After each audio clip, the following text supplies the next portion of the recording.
అందరికీ నమస్కారాలు. ఈరోజు నీతి ఆయోగ్ ఇది గవర్నమెంట్ ఆఫ్ ఇండియాలో ఒక పాలసీ డెసిషన్ బాడీ. ప్రధానమంత్రి అధ్యక్షులైతే వైస్ చైర్మన్గా నీతి ఆయోగ్ హెడ్ పనిచేస్తారు. వీళ్ళు ఫిజికల్ హెల్త్, మనమందరం హాస్పిటల్కి పోతే మన ఆరోగ్యాన్ని చెక్ చేసుకుంటాం, ఓవరాల్ చెకప్. ఆ ఓవరాల్ చెకప్ చేసుకున్నప్పుడు మీ ఆరోగ్యం ఎక్కడుంది ఏంటి కనుక్కొని అక్కడి నుంచి ఎలాంటి సమస్యలు ఉంటే ఆ సమస్యలు పరిష్కారం చేసుకోవడానికి ప్రయత్నం చేస్తాం. ఎప్పటికప్పుడు మన ఆరోగ్య కండిషన్స్ బెటర్గా చేసుకుంటే ఫర్దర్గా ఆరోగ్యం డిటరేట్ కాదు. అదే సమయంలో మనం 4 రోజులు ఎక్కువ బతికే పరిస్థితికి వస్తాం. అదే కానీ మన ఆరోగ్యం సరి అయిన సమయంలో చెక్ చేసుకోకపోతే ఎక్కడికక్కడ డిటరేషన్ ప్రారంభమవుతుంది. ఒక ప్రాబ్లం కాంప్లికేట్ అవుతుంది. అక్కడి నుంచి అన్ని సమస్యలు వస్తాయి. అదే మరిగా ఆర్థిక పరిస్థితి కూడా చూస్తే ఫిజికల్ హెల్త్ ఇండెక్స్, ఇది రాష్ట్ర ఆదాయ పరిస్థితి, రాష్ట్రానికి వచ్చే వనరులు ఏవైతే ఉన్నాయో ఫైనాన్షియల్గా దాని హెల్త్ గురించి వీళ్ళు అసెస్ చేశారు. చాలా మంచి పని చేశారు. ఫస్ట్ టైం ఇది చేయాల్సిన అవసరం ఉంది. ఎప్పటికప్పుడు 30 ఏళ్ళైంది మనకు ఆర్థిక సంస్కరణలు వచ్చి. 94, 95 ఆ సమయంలో టెక్నాలజీ కూడా వచ్చింది. ఎవరైనా రాజకీయ నాయకులు, పాలసీ మేకర్స్గా ఉండేవాళ్ళు కానీ జాగ్రత్తగా పనిచేస్తే రాష్ట్ర అభివృద్ధి కోసరం, దేశ అభివృద్ధి కోసరం, ఆ దేశంలో సమస్యలు పరిష్కారం చేయడమే కాకుండా ప్రజల యొక్క భవిష్యత్తు బంగారు భవిష్యత్తు అవుతుంది. నాయకుల యొక్క అసమర్థత కానీ, అవినీతి కానీ, తెలియనితనం కానీ ఇవన్నీ చేసి ఆ రాష్ట్రాన్ని, ఆ దేశాన్ని నాశనం చేస్తే ప్రజల భవిష్యత్తు కూడా అధోగతి అవుతుంది. ఇక్కడ అదే మీకు చూపిస్తున్నాను. కాబట్టి ప్రజలందరూ అర్థం చేసుకోవాల్సిన అవసరం ఉంది. సింపుల్గా మీరు క్యాలిక్యులేట్ చేసుకోండి. మీ ఆరోగ్య పరిస్థితి క్షీణించినప్పుడు మీరు ఏ విధంగా సఫర్ అవుతారో మీరు పని చేయలేరు. ఆరోగ్య ఖర్చులు పెరుగుతాయి, ఇంట్లో వాళ్ళకు భారం అవుతారు. అక్కడి నుంచి మీ ఇంటి ఆర్థిక పరిస్థితి, మీ ఇంటి ఆనందం కూడా క్షీణించిపోయే పరిస్థితికి వస్తుంది. మీరు అనారోగ్యంగా ఉండి ఇంట్లో వాళ్ళందరినీ కూడా ఇబ్బంది పెట్టే పరిస్థితికి వస్తారు. అదే మరిగా ఈరోజు రాష్ట్ర ఆర్థిక పరిస్థితి బాగలేనప్పుడు ఈ రాష్ట్రంలో ఉండే ప్రజలందరికీ ఇబ్బందులు వస్తాయి. సంక్షేమాన్ని ఇవ్వలేం, ఎక్కువ పన్నులు పడతాయి. మళ్ళా అప్పులు కట్టడానికి మళ్ళీ అప్పులు చేయాలి. ఈ అప్పులు చేసిన తర్వాత అభివృద్ధికి డబ్బులు ఉండవు. డబ్బులు లేకపోతే ఇది ఒక విషియస్ సైకిల్. ఈ సైకిల్లో పడిన తర్వాత బయట రావడం చాలా కష్టం. అల్టిమేట్గా బాధపడేది ప్రజలే బాధపడతారు. అలాంటి పరిస్థితి నేను మీకు ఎక్స్ప్లెయిన్ చేస్తున్నాను ఈరోజు. దీనికి నేను వెల్కమ్ చేస్తున్నాను. నీతి ఆయోగ్ చేసిన ఎక్సర్సైజ్ని వెల్కమ్ చేస్తున్నా. అందరం కూడా జాగ్రత్తగా రాష్ట్ర భవిష్యత్తు కోసరం, దేశ భవిష్యత్తు కోసరం అందరం కూడా అధ్యయనం చేసుకొని ఏ విధంగా చేయాలో ఆ విధంగా చేస్తే భవిష్యత్తులో ఈ దేశం బాగుంటుంది నా ప్రగాఢమైనటువంటి నమ్మకం, విశ్వాసం. నెక్స్ట్ నెక్స్ట్, ఇక్కడ వీళ్ళు చేసింది నీతి ఆయోగ్ 22-23కి చేశారు. 18 రాష్ట్రాలు, పెద్ద రాష్ట్రాలు, ఇంకా చిన్నవన్నీ ఉన్నాయి. యూనియన్ టెరిటరీస్ అన్ని వదిలిపెట్టి జనరల్ కేటగిరీ స్టేట్స్ని తీసుకొని 18 చేశారు. ఇది 14-15 నుంచి 22-23 వరకు చేశారు. నా లెక్క ప్రకారం దీన్ని ఆర్థిక సంస్కరణలు వచ్చినప్పుడు చేస్తే ఇంకా బాగుంటుంది. అప్పుడు ఏమవుతుందంటే ఒక అసెస్మెంట్ వస్తుంది, ఎవరి పరిపాలనలో ఏ విధంగా రివైవ్ అయిందని కూడా అది ఇన్ కోర్స్ ఆఫ్ టైం వచ్చే అవకాశాలు కూడా ఉంటాయి. ఇక్కడ 5 మేజర్ సబ్ ఇండికేటర్స్ చూశారు, ఇండికేటర్స్ని. 9 మైనర్ సబ్ ఇండికేటర్స్ని కూడా పెట్టారు. Major sub indicators, minor sub indicators. Quality of expenditure, మనం ఖర్చు పెట్టేది ఎక్స్పెండిచర్, టోటల్ ఎక్స్పెండిచర్లో డెవలప్మెంట్ ఎక్స్పెండిచర్ ఎంత పెడుతున్నాం. నేను ఎప్పుడూ చెప్తా ఉంటాను, సంపద సృష్టించాలి, ముందు డెవలప్మెంట్ మీద ఖర్చు పెట్టాలి, డెవలప్మెంట్ చేయాలి. దీనివల్ల సంపద సృష్టించబడుతుంది, దీనివల్ల ఆదాయం పెరుగుతుంది. ఆదాయం పెరిగినప్పుడు మళ్ళీ ఆ డబ్బుల్ని సంక్షేమానికి ఖర్చు పెడతాం, అదే మరిగా మళ్ళీ డెవలప్మెంట్ కోసం ఖర్చు పెడతాం, మానవ వనరుల కోసం ఖర్చు పెడతాం. అప్పుడు ఇది ఒక సైకిల్ కింద కంటిన్యూగా నిరంతరం ముందుకు పోయే పరిస్థితి వస్తుంది. అందుకనే ఇక టోటల్ ఎక్స్పెండిచర్లో డెవలప్మెంట్ ఎక్స్పెండిచర్ ఏ విధంగా పెడుతున్నాం, టోటల్ క్యాపిటల్ అవుట్లే అంటే క్యాపిటల్ అవుట్లే ఏదైతే జిఎస్టిపి మన రాష్ట్ర స్థూల ఆదాయం ఎంత ఉందో దానిపైన ఎంత పెట్టారు, revenue mobilisation, state own resources revenues, మన ఆదాయం జిఎస్టిపిలో మనకు వచ్చిన ఆదాయం ఎంత వస్తూ ఉంది, state own revenue, total expenditure ఎంత ఎక్స్పెండిచర్ పెడుతున్నాం, ఎంత రెవెన్యూ మనం కాంట్రిబ్యూట్ చేస్తున్నాం, అప్పులు చేసి కాదు. Fiscal prudence, gross financial deficit జిఎస్టిపికి, రెవెన్యూ డెఫిసిట్ జిఎస్టిపికి, debt index, interest payment revenue receipts, ఎంత ఆదాయం వస్తూ ఉంది దానికి ఎంత ఇంట్రెస్ట్ పే చేస్తున్నాం, అవుట్ స్టాండింగ్ లైబిలిటీస్ ఎంత అప్పు ఉంది, ఎంత జిఎస్టిపి ఉంది. ఇవన్నీ కూడా చేసి డెట్ సస్టైనబిలిటీ, అప్పు చేయడమే కాకుండా అప్పు తిరిగి పే చేసే శక్తి మనకు ఉందా లేదా, అవి చూసిన తర్వాత growth rate of interest repayments కూడా పేమెంట్స్ ఉన్నాయి. ఇవన్నీ పెట్టుకొని చేశారు. ఇది GSTP at current prices for the year 2022-23 తయారు చేసిన రిపోర్ట్. నెక్స్ట్, ఇది వీళ్ళు ఇచ్చిన రిపోర్ట్. ఈ రిపోర్ట్లో మీరు చూస్తే ఫిజికల్ హెల్త్ ఇండెక్స్ ఒరిస్సా 67.8 ఉంటే మనం 20.9, 3 రెట్లు మనకంటే 3.5 రెట్లు ఉన్నారు, పైనున్నారు. Then Chhattisgarh, then Goa, Jharkhand, Gujarat, Maharashtra, Uttar Pradesh, Telangana, Madhya Pradesh, Karnataka, Tamil Nadu, Rajasthan, Bihar, Haryana, Kerala, West Bengal, Andhra Pradesh. మన కింద ఒక్క పంజాబే ఉంది. బీమార్ స్టేట్ అని చెప్పుకున్నాడు మన వరకు బీహార్ని, ఆ స్టేట్ కూడా పైన ఉంది. ఇప్పుడు మనం కిందకు వచ్చేసాం. అంటే ఇప్పుడు ఇక్కడ చూస్తే డెట్ సస్టైనబిలిటీ 0, అప్పు తీసుకొని రీపే చేసే శక్తి లేదు. అందుకే ఎవరన్నా డబ్బులు ఇవ్వాలని ఇచ్చే పరిస్థితులు లేరు మనకు. అందుకే ఎఫ్ఆర్బిఎం కూడా లేదు. అంటే ఇంత దారుణంగా చేసి మళ్ళా ఫర్దర్గా ఇది 2022-23 అయితే మళ్ళీ అప్పులు చేసేసారు. అందుకే ఎంఆర్ఓ ఆఫీసులు కూడా తాకట్టు పెట్టారు. ఎంఆర్ఓ ఆఫీసులు లేకుంటే గవర్నమెంట్వి లిక్కర్ తాకట్టు పెట్టడం, ఎక్కడ దొరికితే అక్కడ తాకట్లు పెట్టి ఇష్టానుసారంగా చేసేసారు. ఇది క్లియర్గా నేను చెప్పింది కాదు, ఇది నీతి ఆయోగ్ చేసిన ఎక్సర్సైజ్, ఒక రాష్ట్రాని కోసం చేసిన పని కాదు. దేశ ఆర్థిక పరిస్థితిని అధ్యయనం చేసి రాబోయే రోజుల్లో దీన్ని ఏ విధంగా ముందుకు తీసుకుపోవాలో ఒక సజెస్టివ్గా అడ్వైజరీ బాడీ అయినటువంటి నీతి ఆయోగ్ తయారు చేసిన రిపోర్ట్ ఇది. నెక్స్ట్ ఇక్కడ మీరు చూస్తే 18 రాష్ట్రాల్లో 17 రాష్ట్రం మంది బాటం అన్నింటికంటే కిందన ఉన్నాం. ఫిస్కల్ డెఫిసిట్స్ చాలా ఎక్కువగా ఉన్నాయి. డెవలప్మెంట్ ఎక్స్పెండిచర్ 10% కూడా క్యాపిటల్ ఎక్స్పెండిచర్లో పెట్టలేదు.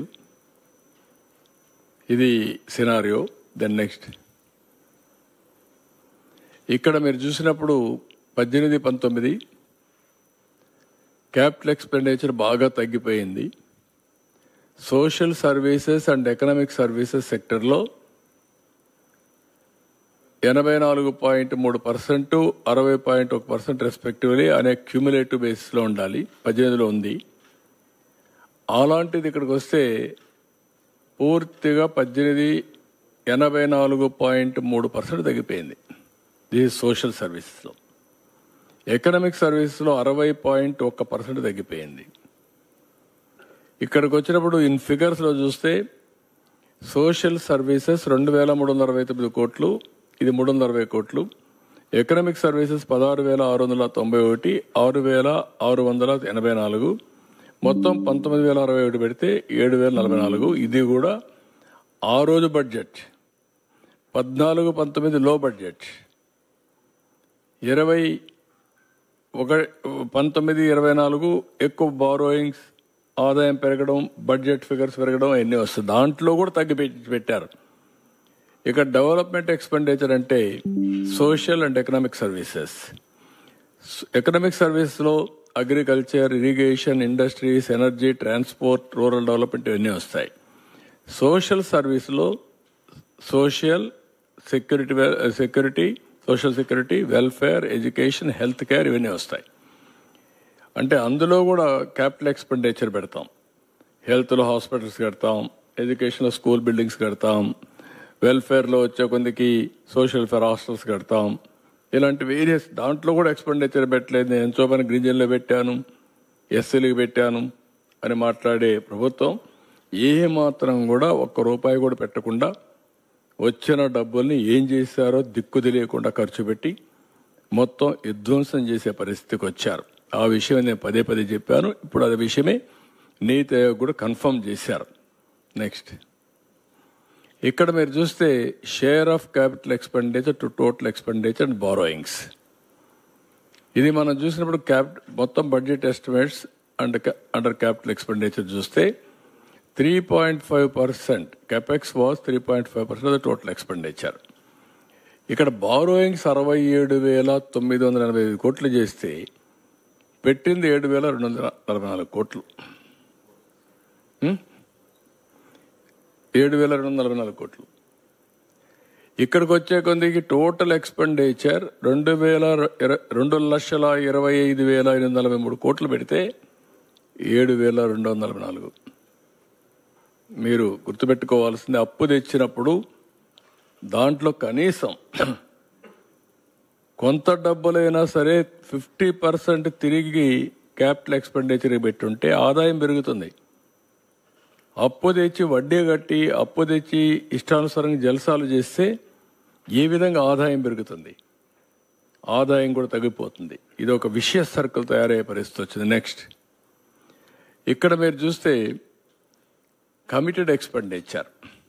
ఈ కమిటెడ్ ఎక్స్పెండిచర్ని మొత్తం committed expenditure constitute the largest share at 51% of revenue expenditure.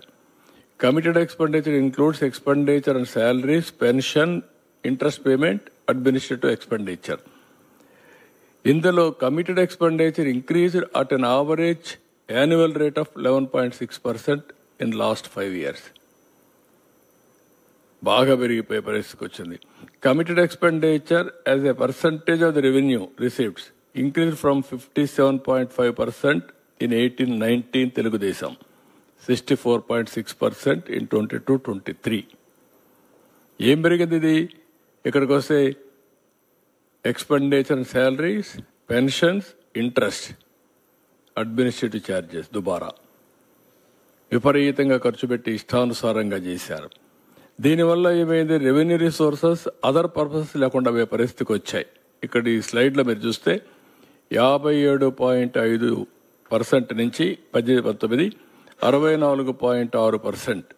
అంటే ఎక్స్పెండిచర్ యాజ్ రెవెన్యూ రిసీప్ట్స్, వచ్చిన ఆదాయంలో ఎక్స్పెండిచర్, కమిటెడ్ ఎక్స్పెండిచర్. ఇది ఎక్కడ ఎస్కేప్ కాలేము.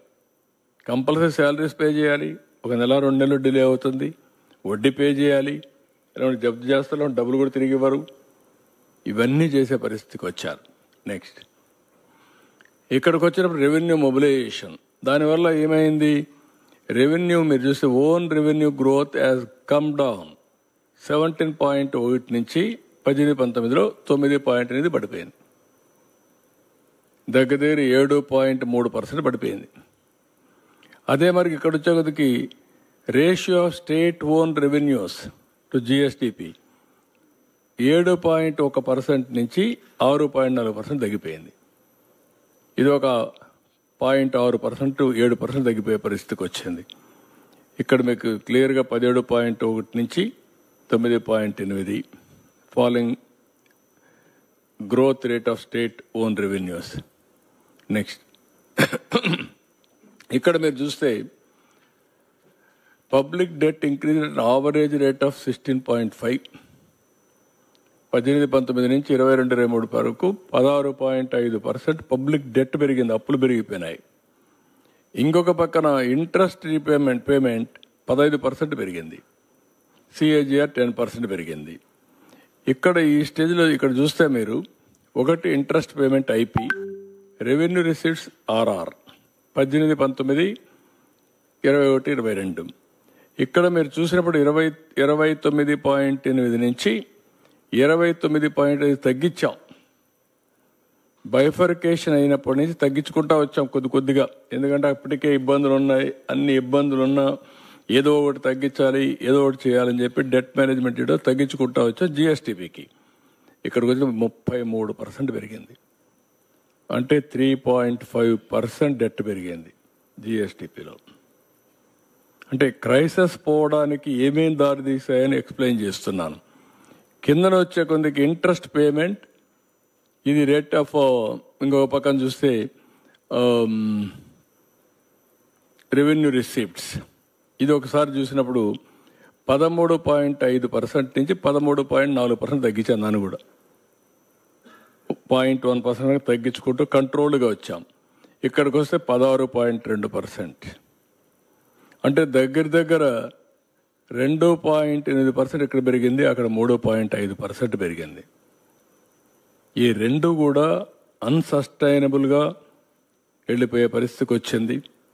ఇవి కాకుండా వీళ్ళు బారో చేసిన ఆఫ్ ఎఫ్ఆర్బిఎం లేకుండా కార్పొరేషన్ ద్వారా బారో చేయడం, అప్పులని పెట్టేయడం, పేమెంట్లు ఇవ్వకుండా చేసేయడం 1 లక్ష కోట్లు, ఇవన్నీ అవే నేను 7 వైట్ పేపర్స్ మీకు పబ్లిసైజ్ చేసింది. అస్తవ్యస్తంగా ఇప్పటికి కూడా దిక్కు తెలియని పరిస్థితి, వచ్చిన డబ్బులను డైవర్ట్ చేసేయడం, ఇవన్నీ చేశారు. నెక్స్ట్ ఇక్కడికి వచ్చినప్పుడు ఏ విధంగా జరిగిందనేది మీరు చూస్తే zero debt sustainability, growth rate of interest payments equal to GSDP growth rate. Growth rate of interest payments equal to GSDP growth rate వస్తే అప్పటికి సస్టైనబిలిటీ ఉంటుంది, కాబట్టి ఇంకా బారో చేసే పరిస్థితిలో ఉండలేము. ఇక్కడ చూస్తే 22.7% డ్యూరింగ్ 14-15 నుంచి 18-19 వరకు ఉండేది మనకు. దాన్ని జీరో చేసేసారు 22-23కి వస్తే. ఏ విధంగా చేశారంటే high debt servicing, decrease in capital expenditure, no productive investments, reduced revenues, higher taxes, more borrowings, thereby vicious circle. నేను ఎన్నోసార్లు ఇదే చెప్పాను, Andhra Pradesh is going to become Sri Lanka అని. This is the vicious circle. ఒక మంచి రాష్ట్రాన్ని ఏ విధంగా ఇబ్బంది పెట్టారో మీరు చూస్తున్నారు. ఇక్కడ మీరు చూస్తే 22.7 జీరో తీసుకొచ్చేసారు. Debt sustainability. నెక్స్ట్ ఇక్కడికి వచ్చినప్పుడు ideal scenario for use of borrowings, ఎప్పుడైనా బారోయింగ్ చేయకపోతే ఏ ఎకానమీ అయినా, అమెరికన్ ఎకానమీ కూడా బారో చేస్తుంది. స్పెండింగ్ ఆన్ క్యాపిటల్ ఎక్స్పెండిచర్ పెడతాం. Increases productive investments in the state, increased revenue, lower taxes, lower borrowings. ఎప్పుడైతే ఎక్కువ పెట్టుబడులు పెడతామో ఆదాయం పెరుగుతుంది, ఆదాయం పెరిగినప్పుడు తక్కువ ట్యాక్సులు వేస్తాం, అప్పుడు తక్కువ బారో చేస్తాం, ఇంట్రెస్ట్ తగ్గుతుంది. ఈ సైకిల్ కంటిన్యూ అయితే బెటర్ ఇది వస్తుంది. ఇక్కడికి వచ్చినప్పుడు మీరు చూస్తే క్యాపిటల్ ఎక్స్పెండిచర్ కెపాక్స్ 19-20 2.2 ఉంటే అప్పటికి కూడా వీరంత వరకు పెట్టుకుంటూ వస్తే 1.7కి వచ్చాం. అక్కడి నుంచి తగ్గిపోయి 0.5కి వచ్చేసారు. 0.5 కంటే ఇక్కడ చూస్తే 7,244 కోట్ల రూపాయలు ఖర్చు పెట్టారు 0.5 జిఎస్టిపిలో. 14-19లో 59.15% ఖర్చు పెడితే బారోడ్లో 100 రూపీస్లో 59.15 ఖర్చు పెడితే 19-24 వచ్చేందుకు 22.54 వాళ్ళు spent on capital expenditure. Drastic reduction ఇది. దీనివల్ల నెక్స్ట్ మీరు చూస్తే ఫిగర్స్ మీరు చూసినప్పుడు 59.15% నుంచి 22.54% తగ్గించారు. ఇక్కడ మీరు 3,06,606 కోట్లు గవర్నమెంట్ డెట్, అప్పటికి 1,35,106 కోట్లు. క్యాపిటల్ ఎక్స్పెండిచర్ 79,913 కోట్లు, 1,35,000. ఇక్కడ ఖర్చు పెట్టింది 3,06,600 కోట్లు అయినప్పుడు 69,000 కోట్లు. దేర్బై మీరు డ్రాస్టిక్గా పడిపోయింది. డ్రాస్టిక్గా పడిపోయినప్పుడు సైకిల్లో డెట్ ట్రాప్లో పడిపోయే పరిస్థితికి వచ్చాం. నెక్స్ట్ ఇక్కడ మీరు చూస్తే వాటర్ రిసోర్సెస్ 47,839 కోట్లు ఖర్చు పెడితే వీళ్ళు 20,752 కోట్లు ఖర్చు పెట్టారు. ట్రాన్స్పోర్ట్ రోడ్స్ బిల్డింగ్స్ 8,825 కోట్లు ఖర్చు పెడితే 1,357. మీకు అందుకే గుంతలు పడిపోయినాయి రోడ్లన్నీ. మెయింటైన్ చేయకపోతే గుంతలు పడిపోతే ఏమవుతాయి? ఈరోజు గుంతలన్నీ పూడ్చడానికి మాకు భారీ ఎక్స్పెండిచర్, భారీ సమస్యలు. ఇక్కడ మీరు ఈ ఫిగర్ చూస్తే వాటర్ రిసోర్సెస్ డబ్బులే ఖర్చు పెట్టలేదు. ఈ డబ్బులు కూడా ఓన్లీ ఎస్టాబ్లిష్మెంట్, ఒక్క ప్రాజెక్ట్ పూర్తి చేయలేదు. సోషల్ వెల్ఫేర్ గురించి మాట్లాడతారు. 1,045 కోట్లు అయితే 405 కోట్లు. Women, children, differently abled and senior సిటిజన్స్కి 357 అయితే 186. Information technology, electronics and communications 289 zero. Industries and commerce 1142 965. ఇక్కడికి వచ్చినప్పుడు tribal welfare 609 229. Infrastructure and investment 732 372. అంటే ఇది కూడా మళ్ళా అది 3 లక్షలు, ఇది 1,35,000 కోట్లు డెట్. ఆ ఫిగర్లో మీరు చూసినప్పుడు డెట్ తక్కువ ఉన్నప్పుడు ఎక్కువ ఖర్చు పెట్టాం. డెట్ తెచ్చి ఇష్టానుసారంగా జల్సాలు చేశారు. ఎక్కడ పోయి తెలియదు. మొత్తం రాష్ట్రాన్ని డెట్ ట్రాప్లో నెట్టేసే పరిస్థితికి వచ్చారు. క్యాపిటల్ స్పెండింగ్ దగ్గర 60% తగ్గిపోయింది 5 ఏళ్లలో. 5 ఏళ్లలో మనం పెట్టాం క్యాపిటల్ ఎక్స్పెండిచర్ రెడ్యూస్ బై అప్పటికి ఇప్పటికి ఒక 60% తగ్గే పరిస్థితికి వచ్చింది 14-19కి 19-24కి. నెక్స్ట్ ఇవన్నీ మీరు చూసినప్పుడు ఈ సినారియో చూస్తే 17 అవుట్ ఆఫ్ 18 వచ్చినప్పుడు అప్పుడు 20.9% స్కోరు.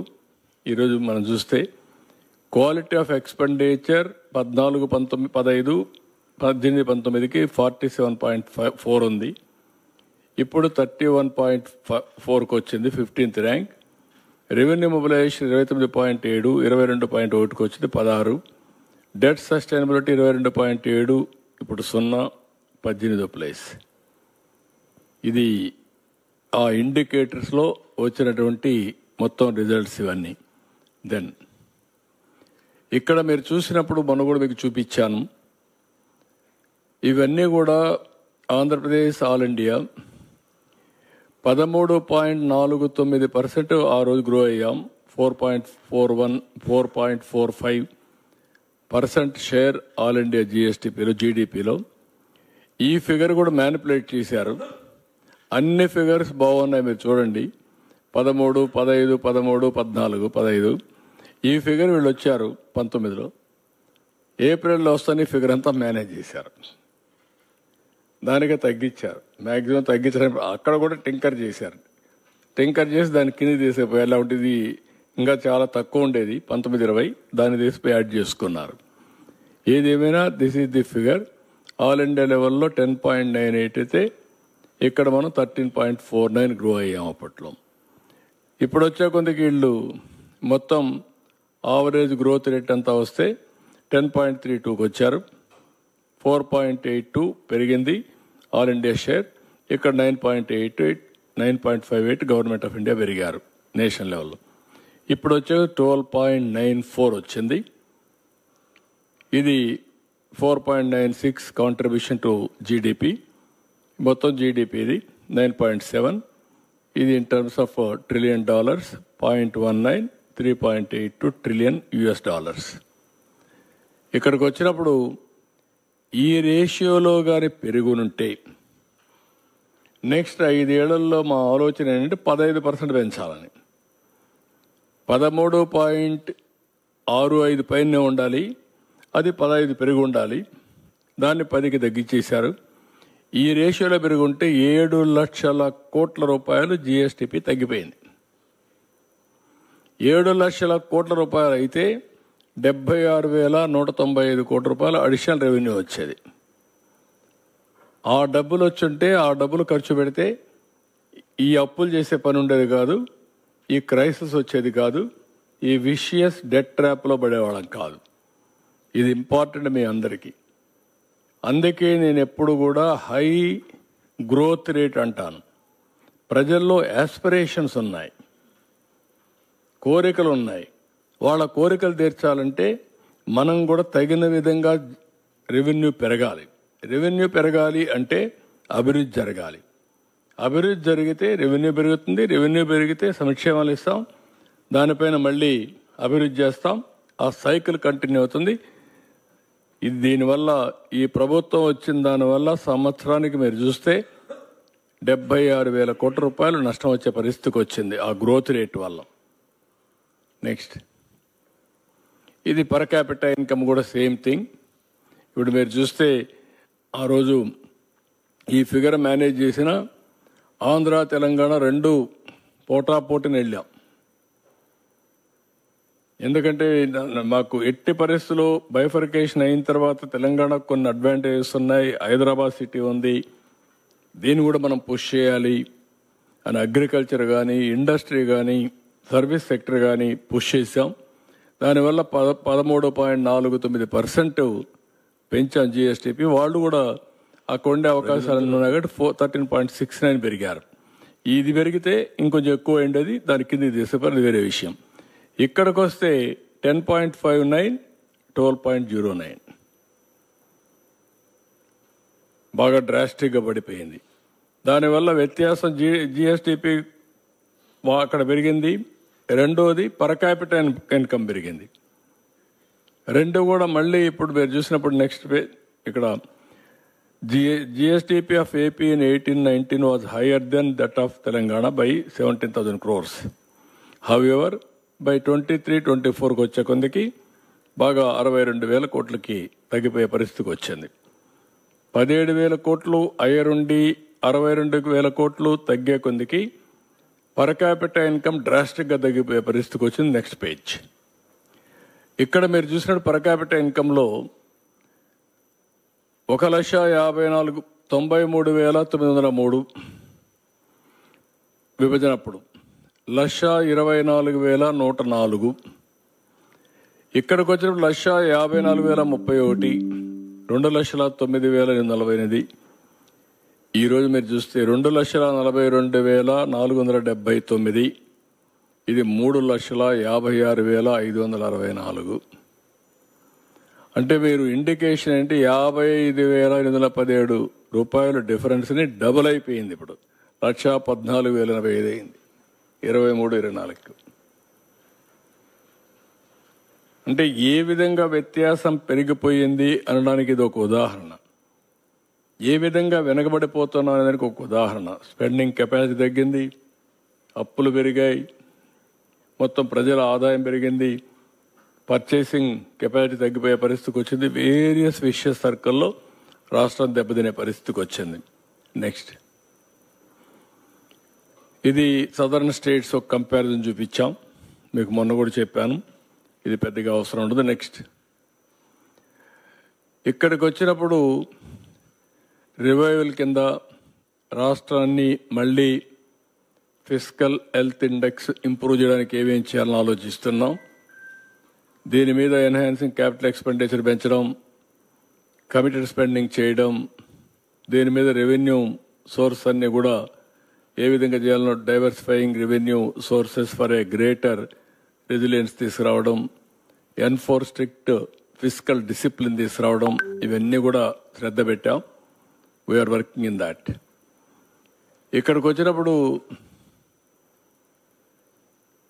డిఫికల్ట్ టైమ్స్లో మేము వచ్చిన తర్వాత మీరు చూస్తే 7 వైట్ పేపర్స్ అని పబ్లిసైజ్ చేశాం. అదే మాదిరిగా కరెక్షన్స్ కోసం నవంబర్లో 24లో బడ్జెట్ని చాలా రోజులు హోంవర్క్ చేసి చాలా కష్టపడి దాన్ని ట్రాక్లో పెడుతూ ఆ ఎక్సర్సైజ్ చేశాం. ఇదైనా పోలవరం డయాఫామ్ వాల్ మళ్ళీ ఇప్పుడు ట్రాక్లో పెట్టి దాన్ని స్టార్ట్ చేసాం. 2022కి పూర్తి చేస్తాం. అదే మరి అమరావతి వర్క్స్ అని కూడా స్టార్ట్ అయినాయి. Visakhapatnam steel plant, Visakhapatnam railway zone, అదే మరిగా డెవలప్మెంట్, ఇవన్నీ కూడా స్టార్ట్ చేసే పరిస్థితికి వచ్చాం. నెక్స్ట్ ఇది లాస్ట్ టైం కూడా చెప్పాను, ఎందుకు మేము ఇది పదే పదే చెప్పుతున్నాను అనేదానికి ఇది మళ్ళా ఒక జస్టిఫికేషన్. మీకు 7.50 అయితే మొత్తం కలిసి 2047కి ఆంధ్రప్రదేశ్ 75 లక్షలే ఉంటుంది జిఎస్టిపి. అంటే $0.62 ట్రిలియన్ ఎకానమీ అవుతుంది. పర్ క్యాపిటల్ ఇన్కమ్ 13,18,795 అవుతుంది. అదే మరి ఇక్కడికి వచ్చాక 10% అయితే $130 ట్రిలియన్ అవుతుంది, లక్షల కోట్లు అవుతుంది.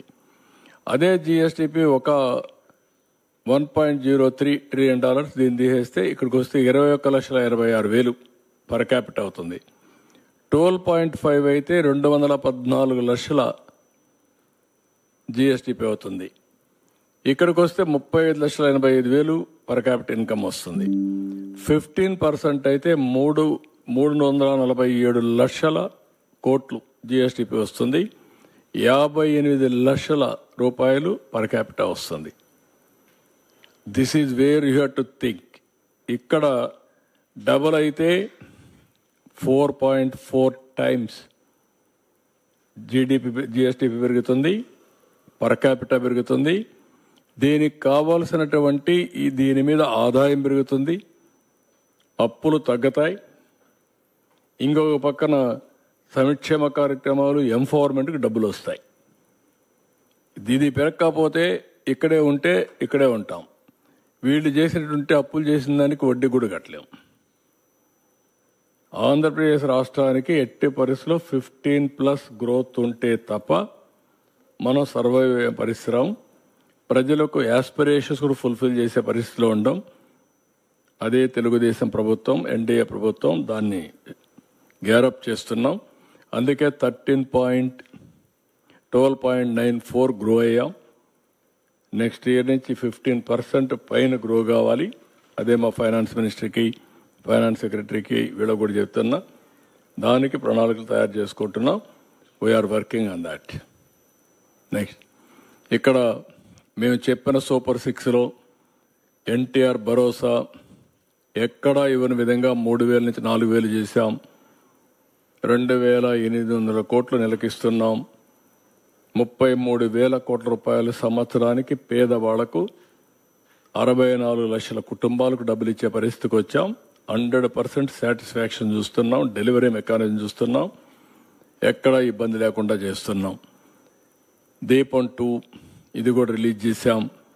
దీనికి కూడా రియల్ టైంలో వాళ్ళకి డబ్బులు ఇస్తూ 3 సిలిండర్లు ఉచితంగా ఇస్తున్నాం. 895 కోట్లు డబ్బులు కూడా ఇప్పటికే రిలీజ్ చేశాం. ఇంకొక పక్కన అన్నా క్యాంటీన్ రివైవ్ చేశాం. ₹5 204 అర్బన్ సెంటర్స్లో పెట్టాం. రూరల్ సెంటర్స్ కూడా ఇప్పుడు తీసుకుంటున్నాం. Every constituency mega DSC by June position చేస్తాం. New policies, free sand policy, liquor policy, clean energy policy, industries, food processing, MSME, ఇవన్నీ తీసుకొచ్చాం. ఇంత మునుపు 6 నెలలకు ఒకసారి 3 నెలలకు ఒకసారి ఇచ్చే పెన్షన్ని లేకపోతే జీతాలని రెగ్యులరైజ్ చేశాం. ఎవ్రీ మంత్ ఫస్ట్కి ఇస్తున్నాం. అవుట్ స్టాండింగ్ లయబిలిటీస్ కూడా క్లీనప్ చేసుకుంటూ వస్తున్నాం. ఇప్పుడు మీరు చూస్తే 8,258 కోట్లు ఇరిగేషన్కి, రోడ్స్కి, వర్క్స్కి, ఇవన్నిటికి ఇచ్చి మళ్ళీ ఎకనామిక్ యాక్ట్ రివైజ్ చేశాం. పంచాయతీ రాజ్లో దగ్గర 1443 కోట్లు రిలీజ్ చేశాం. ఫైనాన్స్ కమిషన్ డబ్బులు తీసుకొచ్చాం. సెంట్రలీ స్పాన్సర్డ్ స్కీమ్స్ 9,015 కోట్ల రూపాయలు ఇచ్చేసి దగ్గర 73 స్కీమ్స్ని రివైవ్ చేశాం. మనం అందరం అర్థం చేసుకోవాల్సింది, కేంద్రం 90-10 ఇస్తారు, 50-50 ఇస్తారు, 60-40 ఇస్తారు, కొన్ని 45-55 ఇస్తారు. వాళ్ళు ఇచ్చేది గ్రాంట్ ఇస్తారు. ఆ గ్రాంట్ కూడా తీసుకొని మనం కూడా మ్యాచింగ్ ఇచ్చి ముందుకు పోకపోతే డెవలప్మెంట్ జరగదు. క్యాపిటల్ ఎక్స్పెండిచర్కి వాళ్ళ డబ్బులు మన డబ్బులు కలిసి ఖర్చు పెట్టడం, వెల్ఫేర్లో వాళ్ళు ఇచ్చేది కూడా తీసుకొని మనం కూడా తీసుకెళ్ళడం, ఈ రెండు బ్యాలెన్స్ చేయాలి, మ్యాచింగ్ చేయాలి. అప్పుడే అవుతుంది. అన్నీ కూడా ఇది చేస్తే మొత్తం స్ట్రీమ్ లైన్ చేస్తున్నాం. ఇప్పుడు మీరు చూస్తే 22,252 కోట్లు ఇప్పటికే లయబిలిటీస్ అన్ని క్లియర్ చేశాం. ఇవన్నీ క్లియర్ చేసిన తర్వాత ఇంకా చాలా ఉన్నాయి. అంటే వీళ్ళు చేసిన అప్పులు వల్ల ఎఫ్ఆర్బిఎం పర్మిట్ చేయదు, అప్పులు తేలేం. అదే మరిగా ఫైనాన్స్ కమిషన్ డబ్బులు కూడా నెక్స్ట్ ఇయర్కి వచ్చే డబ్బులు కూడా డ్రా చేసుకొని వెళ్ళిపోయారు. ఆ దొంగలు చేసినట్టు ఎప్పుడు నేను ఊహించలేదు. నేనేదో డబ్బులు వస్తాయని మా ఫైనాన్స్ సెక్రటరీ చెప్పి నెక్స్ట్ ఇయర్ ఫైనాన్స్ ఇది ఉంది కదా, కమిషన్ డబ్బులు వస్తాయి చూడమంటే అవి కూడా డ్రా చేశారని చెప్పి చావు కబురు చల్లగా చెప్పే పరిస్థితికి వచ్చాడు. అంటే ఈ విధంగా ఏ గవర్నమెంట్ కూడా చేయదు. ఎప్పుడో రావాల్సిన డబ్బులు ముందుగానే ఏదో చెప్పేసి మ్యానిపులేట్ చేసి తీసుకొచ్చే పరిస్థితికి వచ్చారు. దెన్ నెక్స్ట్ ఇక్కడ ఎన్టీపీసీ ఇవన్నీ కూడా నేను మీకు మొన్న కూడా చెప్పాను. ఎన్టీపీసీ గ్రీన్ ఎనర్జీ లిమిటెడ్ 1,85,000 కోట్లు, ఆర్సలార్ మిత్తల్ స్టీల్ కంపెనీ 1,35,000 కోట్లు, NHPC and Genco 1 lakh crores, ఇది బీపీసీఎల్ 96,000 కోట్లు, రిలయన్స్ 65, ఎల్జీ ఎలక్ట్రానిక్స్ 5,000 కోట్లు, టీసీఎస్ చాలా వరకు ఇన్వెస్ట్మెంట్ పెడుతున్నారు. 10,000 సీట్లు ఇంకా చాలా పెడుతున్నారు. అదే మరి సోలార్, ఇది ఎస్ఏఈఎల్ సోలార్, వీళ్ళకి 1,708 కోట్లు. ఇంకొక ప్రాజెక్ట్ వచ్చి 1,708 కోట్లు. టాటా పవర్ వచ్చి 2,000 కోట్లు.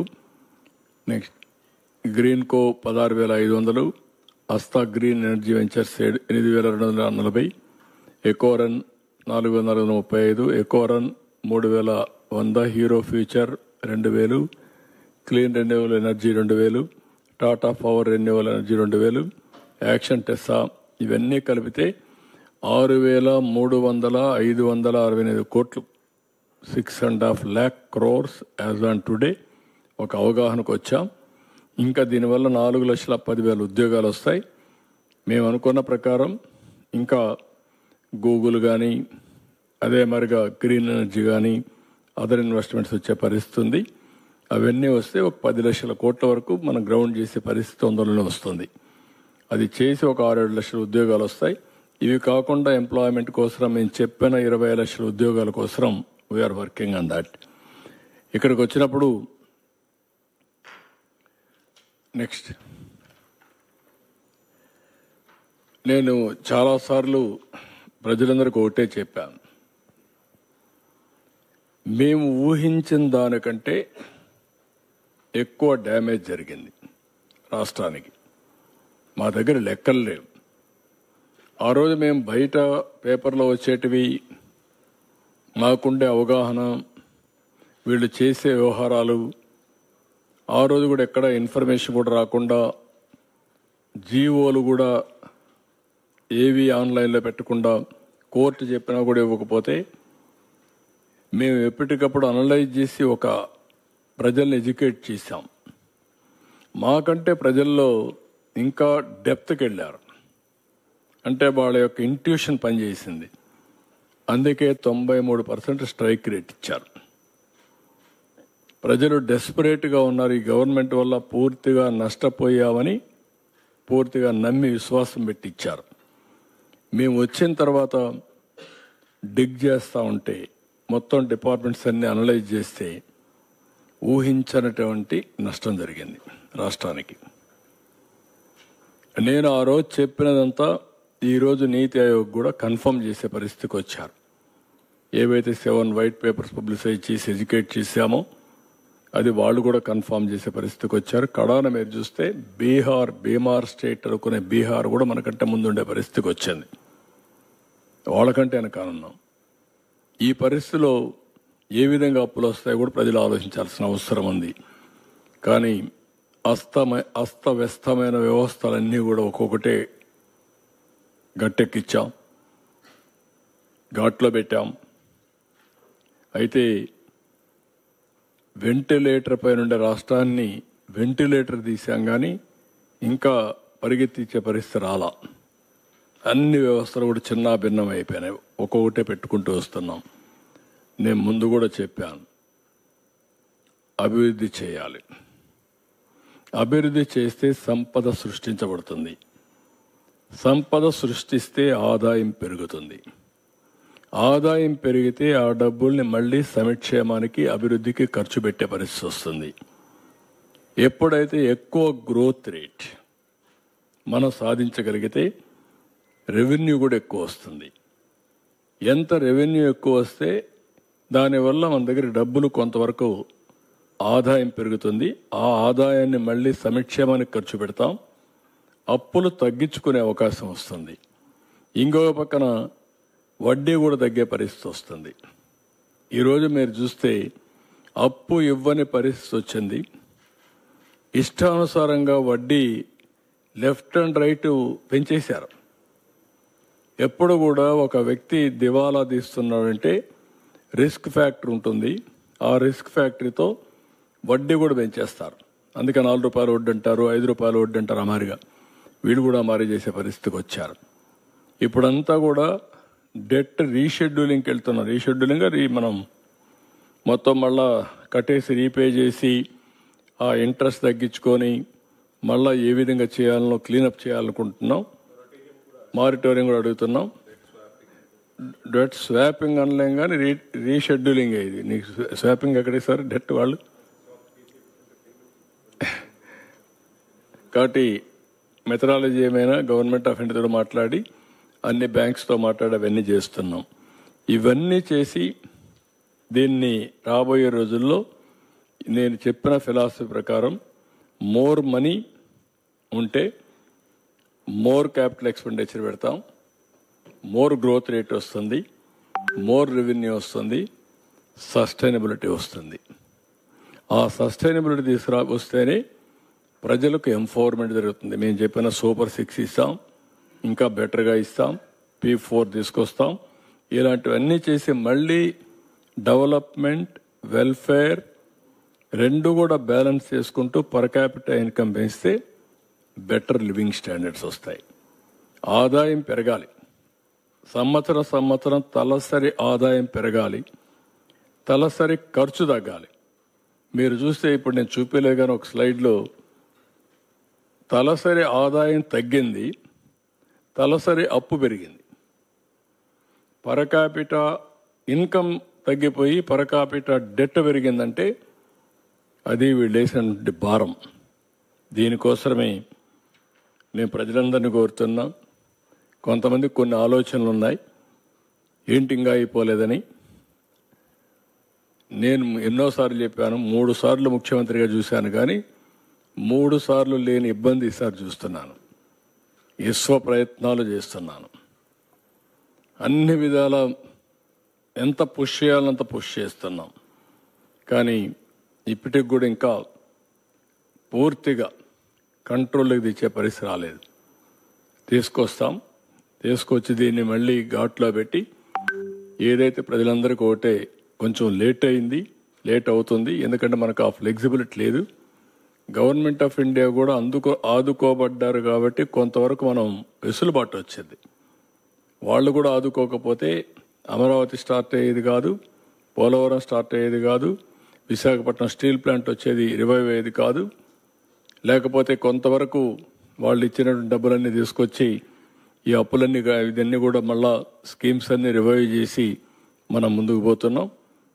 ఈ 4 సంవత్సరాలు జరిగిన ఫలితాలు ఈ సంవత్సరం ఆదాయం కూడా వచ్చే పరిస్థితి లేదు. రాష్ట్రానికి వచ్చే ఇన్కమ్ కూడా తగ్గిపోయే పరిస్థితికి వచ్చింది. దాన్ని కూడా స్ట్రీమ్ లైన్ చేస్తున్నాం. ఇవన్నీ స్ట్రీమ్ లైన్ చేస్తే సెట్ చేసి ఒకటే హామీ ఇస్తున్న ప్రజలందరికీ, ఈరోజు రివైవల్లో ఉన్నాం, తప్పకుండా చేస్తాం. చేసిన తర్వాత సంపద పెంచుతాం, పెరుగుతుంది. పెరిగిన సంపద వల్ల ఆదాయం పెరుగుతుంది. ఏది చేసినా ఈ బెనిఫిట్ అంతా ఈ రాష్ట్రానికే వస్తుంది, ఈ ప్రజలకే వస్తుంది. చెప్పిన హామీలను నిలబెట్టుకోవడమే కాకుండా ఇంకా మెరుగైన పాలన ఇస్తాం. అందుకే నేను పదే పదే చెప్పాను, ఒక సుస్థిరమైన పాలన ఉండాలి, ఒక సమర్థవంతమైన పాలన ఉండాలి. 2019 తెలుగుదేశం పార్టీ గెలిచి 13.5-15% కానీ గ్రోత్ వచ్చుంటే మనకి ఇబ్బందులు వచ్చేటివి కాదు.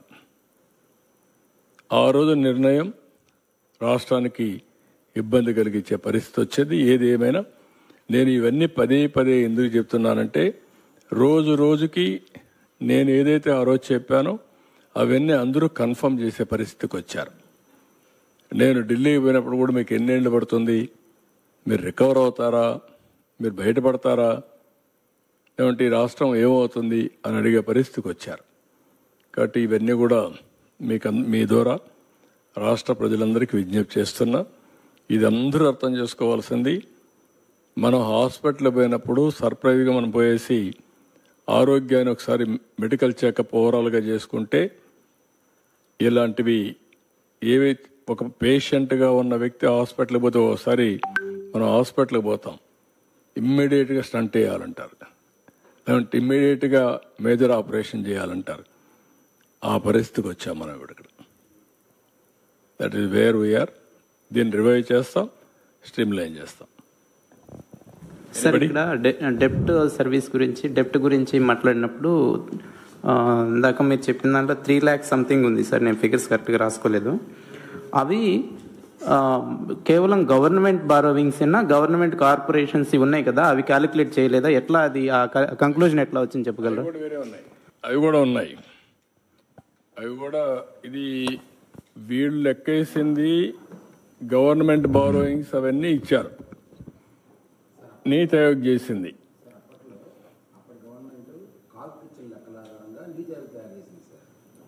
చాలా వాస్తవాలు బయట పెట్టలేదు. అనధికార అప్పులు ఉన్నాయి, ఎఫ్ఆర్బి లోబడి దాన్ని వర్తించకుండా చేసిన అప్పులు ఉన్నాయి. అవన్నీ లెక్కిస్తే మీ ప్రజెంటేషన్ అలా ఉంటే ఇంకా బాగుండేది సార్. ఇది నీతి ఆయోగ్ రిపోర్ట్. నేనేమంటా, నీతి ఆయోగ్లోనే ఈ విధంగా ఉంటే మనం ఎక్కడున్నాం, మీరు ఆఫ్ బారోయింగ్స్ అవన్నీ ఎక్కడున్నాం, మనం వైట్ పేపర్లో ఇచ్చాం మనం. కాదు సార్, ఇదే పారామీటర్స్లో అవన్నీ కనుక కలెక్ట్ చేసి కనుక చేస్తుంటే ఎంత ఘోరమైన పరిస్థితితో ఇంకా కళ్ళగట్టేది సార్. అది కూడా ఒకసారి ఇస్తాను. ఇది పార్షియల్గానే చెప్పినట్టు సార్. ఇది పార్షియలే. ఇది వాళ్ళు ఇచ్చిన లెక్కని చూసి చెప్పాను తప్ప మనం మొత్తం చేసింది కాదు. మనం ఇచ్చిన లెక్క వేరే ఉన్నాయి. వైట్ పేపర్లో చాలా డెప్త్కి వెళ్ళి ఇచ్చాం. బడ్జెట్ బారోయింగ్స్ లేవు అని అదే, అందుకనే మనం ఆ పెండింగ్ పేమెంట్స్ కూడా దీంట్లో లేవు. అవన్నీ లేవు కాబట్టి అవి యాడ్ చేసి ఇంకా వరస్ట్గా ఉన్నాం. ఎఫ్ఆర్బిఎం తీసుకొచ్చినవి కూడా లేవండి ఇందులో. అదే మొత్తం వాళ్ళు చేసినట్టు ఫైనాన్స్ కమిషన్ బారోయింగ్స్ కూడా ముందు చేసుకున్న డబ్బులు కూడా లేవు. ఎవ్రీథింగ్. అందుకని నేను ఏమంటానంటే, ఎవడు ఊహించనటువంటి ఆర్థిక పరిస్థితిని తీసుకొచ్చారంటే రాష్ట్రంలో. Never we expected. మొన్న వైట్ పేపర్స్ ఇచ్చాం, కానీ ఇప్పుడు నేను జస్టిఫికేషన్ ఎందుకు చేశానంటే, నీతి ఆయోగ్ ఇచ్చిన రిపోర్ట్ని బేస్ చేసుకుంటేనే ఈ పరిస్థితి ఉంది. నీతి ఆయోగ్ ఓన్లీ వాళ్ళు ఇచ్చిన లెక్క ప్రకారమే చేశారు. వాళ్ళు ఎఫ్ఆర్బిఎంలో వచ్చినట్టు చేశారు తప్ప మిగిలిన లెక్క వాళ్ళు చేయలేదు. అది చేసి ఆఫ్ బారోయింగ్ కానీ, లేకపోతే ఏదైతే అప్పులు ఇప్పుడు ఉన్నటువంటి అవుట్ స్టాండింగ్ బిల్స్ కానీ ఇవన్నీ చూస్తే ఎక్కడికి వెళ్ళిపోతాయి. అదే సమయంలో వీళ్ళు గవర్నమెంట్ ఆఫ్ ఇండియా ఇచ్చిన డబ్బులు కూడా ప్రోగ్రామ్స్కి ఇచ్చిన డబ్బులు డైవర్ట్ చేసేసి యూసీసీ ఇవ్వకపోతే మేము ఢిల్లీకి పోతే మేము వాళ్ళని అడిగితే వాళ్ళకు విష్ లిస్ట్ ఇచ్చేవాళ్ళు. మీరు అడుగుతున్నారు, బాగానే ఉంది, మీ కథ ఏంటి చెప్పండి, ఎట్లా ఇస్తాం మీకు డబ్బులు. ముందు 500 కోట్లు ఇచ్చాను లెక్క చెప్పండి, 3000 కోట్లు ఇచ్చాను లెక్క చెప్పండి అంటే ఇది ఎత్తుక్కుంటే ఆ డబ్బులు డైవర్ట్ చేసేసారు. దానికి డబ్బులు ఖర్చు పెట్టి యూసీలు ఇచ్చి ఇప్పుడిప్పుడు 73 డిపార్ట్మెంట్ రెగ్యులరైజ్ చేశాం. That is another problem. ఇంకా 10 దాకా ఉన్నాయి. మా దగ్గర డబ్బులు లేవు, ఇంకా ఏదో అవస్థపడుతున్నాం దానికి. ఎన్ని ఉన్నాయి? ఇంకా 10 ఉన్నాయా? 94లో 73, ఇంకా 21 ఉన్నాయి. సార్ ఇంకొకటి, ఇప్పుడు డెప్స్ ఇది ఒకటి అనుకోండి. రెండోది, మీరు క్యాపెక్స్ డిస్కస్ చేసినప్పుడు capital expenditure, even social service expenditure కూడా డిక్లైన్ అయిందని చెప్పారు. లాస్ట్ 5 yearsలో గవర్నమెంట్ క్లైమ్ దట్, ఎవరున్నా గవర్నమెంట్ చెప్పింది మేము అడగాల, మాకు తెలిసింది అంతే ఉంటుంది. నాడు నేడు ప్రోగ్రాంలో ఎడ్యుకేషన్, హెల్త్ సెక్టర్ కింద స్పెండింగ్ జరిగింది అనేది government claim last 5 years. So దాని మీద ఖర్చు జరిగినా మీకు క్యాపిటల్ సర్వీసెస్ ఎక్స్పెండిచర్ కనిపించాలి. అక్కడ ఎందుకు తగ్గింది, అది కొంచెం ఎక్స్ప్లెయిన్ చేయండి సార్. అంటే మనకు 5 సంవత్సరాల్లో అంటే దానికి బిల్స్ వాళ్ళు పే చేయాలి, అంటే వాళ్ళు ఖర్చు పెట్టారు కానీ కొంత పెట్టి కొంత బిల్స్ పే చేయాల, అప్పు పెట్టేసి వెళ్ళిపోయారు కొన్ని. ఇప్పుడు 1,00,000 కోట్ల అప్పు ఉంది, ఆ 1,00,000 కోట్లు ఇవి కూడా ఉన్నాయి. కాంట్రాక్టర్స్కి ఇవ్వాల్సిన డబ్బులన్నీ పెండింగ్ ఉన్నాయి, అవుట్ స్టాండింగ్ బిల్స్ అన్ని పెండింగ్ ఉన్నాయి. ఇప్పుడు మేము హాస్పిటల్స్ కడతా ఉన్నారు, ఫౌండేషన్ వేసారు, కొన్ని బిల్డింగ్స్ కట్టారు, డబ్బులు పే చేయలేదు, వెళ్ళిపోయారు. దేనికి ఇప్పుడు మీరు క్లియర్ చేయరా డ్యూస్ అన్ని? చేయాలి కదా, చేయకపోతే ఏమవుతుంది? అదే కదా బాధ. ఒకటేసారి చేయాలంటే ఎక్కడున్నాయి? Sir, as of now, ఒక 2,000-3,000 కోట్లు వస్తుంది, రఫ్గా 2,000 crores వస్తుంది. ఆ 2,000 కోట్లు కూడా ఎక్కువ. ఇప్పుడు ఆ పరిస్థితికి వచ్చాం. Every pie we want to save. sir, as of now, what is our current outstanding debt, sir? Despite whatever we have so far, completed, what is still our current outstanding debt? Number one. Number two question is, you've said how several funds had been diverted as well. Any kind of action that will be taken from the NDA government? అంటే ఎప్పటికప్పుడు చెప్తున్నాం, ఏదైతే out standing bills అన్ని 9,75,000 కోట్లు మొత్తం out standing debt కానీ offline, online plus liabilities అన్నీ కలిపి 9,75,000 కోట్లు ఉన్నాయి. ఇప్పుడు ఇవన్నీ కూడా ఇప్పుడు ఎక్కడికక్కడ పే చేయకపోతే ఎవరు కూడా వదిలిపెట్టే పరిస్థితిలో ఉండరు. వీళ్ళంతా కోర్టుకు పోతున్నారు. మొన్న మీరు చూశారు, ఒకరు కోర్టుకు పోయి లేనిపోని అనౌన్స్ చేశారు, ఆంధ్రప్రదేశ్ అంతా కూడా డిఫాల్ట్ అయింది అనౌన్స్ చేసి ఎప్పుడో తీసుకున్న అప్పులు కూడా దానికి కూడా మళ్ళీ, ఎందుకంటే వన్స్ క్రెడిబిలిటీ పోతే రేటింగ్ పడిపోతుంది, రేటింగ్ పడిపోతే అప్పులు ఇవ్వరు, అప్పులు ఇవ్వకుండా ఇచ్చేవాడు కూడా ఇంట్రెస్ట్ పెంచుతారు, బ్యాడ్ స్టేట్ కింద పెట్టేస్తారు, దాని మీద కూడా క్రెడిట్ వర్తీనెస్ పోతుంది. So we're fighting on that. మళ్ళీ కొంతమంది కోర్టులు పోయి డైరెక్షన్లు తీస్తున్నారు, దానిపైన కూడా ఏం చేయాలని వర్కౌట్ చేసుకుంటూ ముందుకెళ్లే పరిస్థితిలో ఉన్నాం. సార్, ఈ 9 లక్షల కోట్లు అనే వాటికి ఇంకా అన్నిటికీ కూడా ఇంకా బిల్స్ పెట్టలేదు కదా సార్? ఇంకా అన్నిటికీ పెట్టలేదు కదా, కార్పొరేషన్లు కానీ వీటికి సంబంధించిన కూడా ఇంకా ఇవ్వలేదు కదా? లేదు, ఇంకా ఉన్నాయి. అంటే 9,75,000 కోట్లు మా వాళ్ళు ఎస్టాబ్లిష్ చేసింది యాజ్ ఆన్ టుడే రఫ్గా. ఇంకేదైనా వస్తే కొద్దిగా రావచ్చు, కానీ ఇప్పటికైతే అది. ఇందులో ఏపీ ఫైనాన్స్ కార్పొరేషన్ అని వాళ్ళు క్రియేట్ చేసి అన్ని గవర్నమెంట్ ఏజెన్సీల దగ్గర ఉన్న డబ్బులన్నీ తీసుకొని ఖర్చు పెట్టేశారు సార్. అవి కూడా కలిపాయి, కలిపారు, ఫైనాన్షియల్ సర్వీసెస్ తీసుకొని పెట్టారు. Sir, total diversion of funds అన్ని కూడా కలిపారు దీంట్లో. Sir total diversion of funds under different heads and total figure ఏమన్నా? అంటే ఇప్పుడు నేను చూపించాను కదా, ఒక 12,000 కోట్ల దగ్గర మొత్తం మేము కట్టామని, యూసీస్ కానీ అవన్నీ కానీ అన్నీ కట్టి మళ్ళీ రివైవ్ చేసాం యాజ్ ఆన్ టుడే. కొన్ని దాంట్లో బిల్స్ కూడా ఉన్నాయి.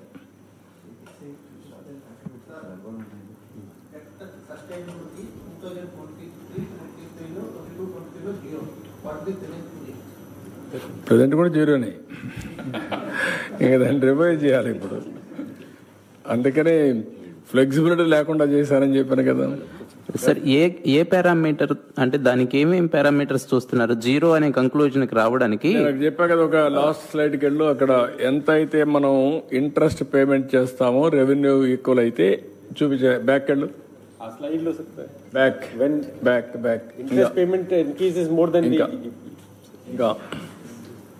Back back back back back back back ఇది మీరు చూస్తే growth rate of interest payments equal to GSDP growth rate. More then దానికంటే ఇది పెరిగిపోతాయి. జిఎస్టిపి కంటే ఇంట్రెస్ట్ ఎక్కువ పెరిగిపోయింది అనుకోండి, అయిపోయింది. ఇంకా అప్పు ఇచ్చేవాళ్ళు ఉండరు. అంటే జిఎస్టిపి వల్ల మీకు సపోజ్ ఈసారి జిఎస్టిపి పెరిగింది 12%, 12.94. దాంట్లో జిఎస్డిపి 12.94 అంటే ఎంత వస్తుంది? మొత్తం 16 లక్షల్లో మనకు 14,40,000 నుంచి 16 లక్షలు వచ్చింది sir. So increases by 12.94%. Interest rate sir is increasing more than 12.94%. అదే మెయిన్ గా భారం ఎక్కువ పెరుగుతుంది. అంటే ఈ సంవత్సరం మన పెరిగితే దాన్ని it is debt system zero.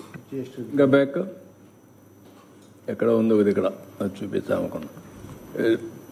Growth rate మన ఇప్పుడు ఇయర్ గ్రోత్ రేట్కి వెళ్ళండి, అప్పుడు ఒక ఐడియా వస్తుంది. ఇయర్ గ్రోత్ రేట్ అంటే దాంట్లో మళ్ళా రేట్ ఆఫ్ ఇంట్రెస్ట్ లేదు, ఇంట్రెస్ట్ పేమెంట్స్ లేవు. Next next next next next మళ్ళీ మొదటికి వచ్చా, లాస్ట్కి పోవాలి. ఓకే, అక్కడ మీకు ఏదైతే మనకు ఎవ్రీ ఇయర్ లాస్ట్ ఇయర్ కంటే ఈ ఇయర్ 12.94% గ్రోత్ రేట్ పెరిగింది. అంటే 14,50,000 నుంచి 1,20,000 30,000 కోట్లు పెరిగింది. అదే ఇంట్రెస్ట్ పేమెంట్స్ దానికంటే ఎక్కువ ఉన్నాయనుకోండి, ఇంకా డబ్బులు ఇవ్వరు, బారో చేయడానికి లేదు. ఎప్పుడు కూడా జిఎస్టిపి ఎంత పెరుగుతుందో ఆ ప్రపోర్షన్ ప్రకారం మీరు పెంచుకునే అవకాశం ఉంటుంది.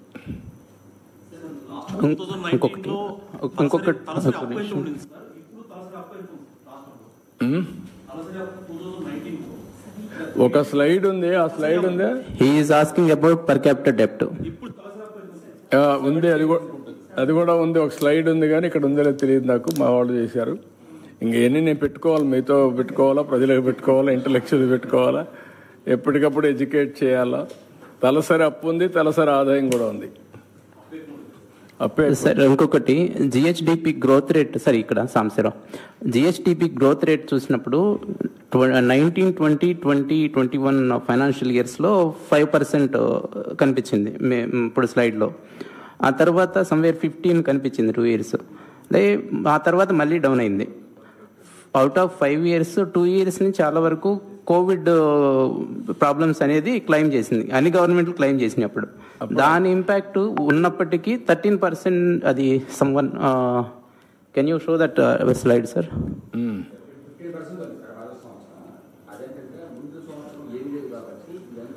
అదే లో బేస్ లో ఉన్నప్పుడు ఏమీ లేనప్పుడు నెక్స్ట్ ఇయర్ కి ఆ బేస్ నుంచి పెరుగుతుంది ఆటోమేటిక్. అంటే యావరేజ్ లో కొంచెం తగ్గినప్పటికీ గ్రోత్ రేట్ కనిపిస్తుంది. అంత గ్రోత్ రేట్ ఉన్నా కానీ ఎందుకు ఫైనాన్షియల్ హెల్త్ ఇలా డిటరియరేట్ అయ్యింది అనేది మీరు వచ్చింది ఏంటంటే, నీకు ఆదాయం 100 రూపాయలు వస్తుంది. ఒకసారి ఏదో నువ్వు యాక్సిడెంట్ నీ జాబ్ కూడా పోలేదు, కట్ చేశారు, నువ్వు 1000 రూపాయలు అప్పు చేసావు, ఏమవుతుంది? కట్టాలి కదా వడ్డీ. ఎవరు కడతారు? అదే జరిగింది ఇక్కడ. నీకు ఇబ్బంది వచ్చింది, నువ్వు ఖర్చులు తగ్గించుకోవాలి, తప్పదు. కానీ ఎక్కడో ఎవరన్నా దానం అన్నా చేయాలి. రెండు చేయకపోతే ఎక్కడి నుంచి వస్తాయి డబ్బులు? ఇష్టానుసారం ఖర్చు పెట్టి ఇష్టానుసారంగా దుర్వినియోగం చేసి రాష్ట్రాన్ని అధోగతి పాలు చేశారు.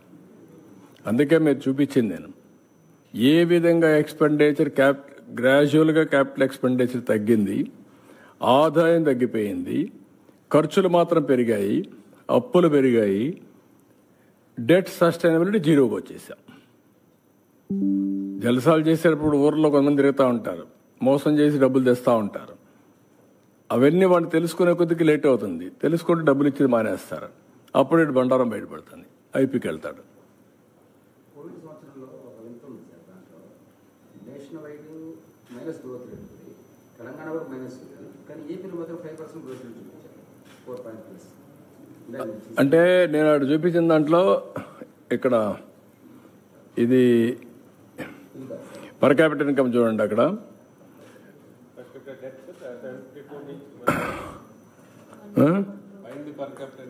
పైన పర్ క్యాపిటల్ ఇన్కమ్ మీరు చూస్తే ఇన్ ఫిగర్స్ లేదా ఫిగర్స్లో ఉంటుంది చూడండి. గ్రోత్ రేట్ ఉంది, కానీ ఎంత ఉందని అప్పటికి ఇప్పటికి పర్ క్యాపిటల్ డెట్ ఎంత ఉంది, పర్ క్యాపిటల్ ఇన్కమ్ ఎంత ఉంది. పర్ క్యాపిటల్ డెట్ అయితే 24కి 1,44,336.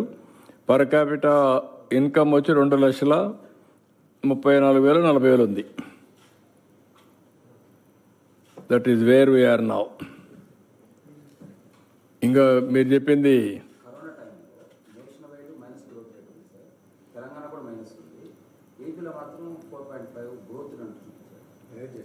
అది నేను చెప్పేది మేనేజ్ చేశాను, కిందికి వేసాను, పైన ఉండే కింద వేసాడు. 18-19లో ఉండేది కిందికి దించాడు.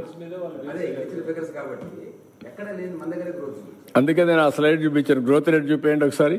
నేను చూపించిన దాంట్లో గ్రోత్ రేట్ ఉంది ఇయర్ వైజ్. తెలంగాణ,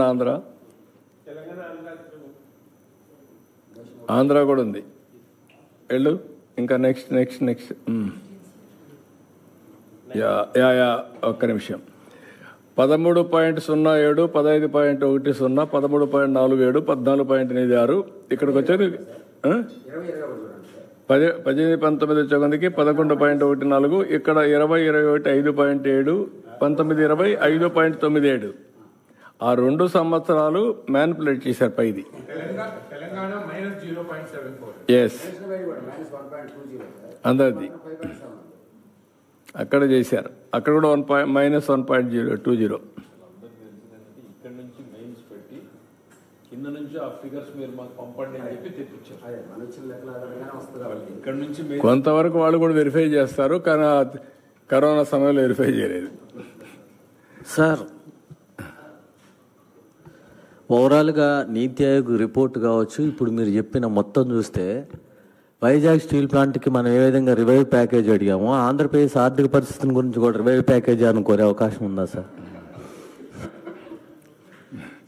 నిన్ను పంపించాలి ఇప్పుడు నెగోషియేటర్. అలయన్స్ ధర్మంలో ఏమన్నా వస్తాయేమో చూడండి. నిన్ను పంపించాలన్న నెగోషియేటర్గా నువ్వైతే సరిపోతావు. కాదు, ఏదైనా రాష్ట్రం, మనం 18 రాష్ట్రాల్లో మనం ఒక రాష్ట్రం, 29 రాష్ట్రాల్లో మనం ఒక రాష్ట్రం గుర్తుపెట్టుకోవాలి.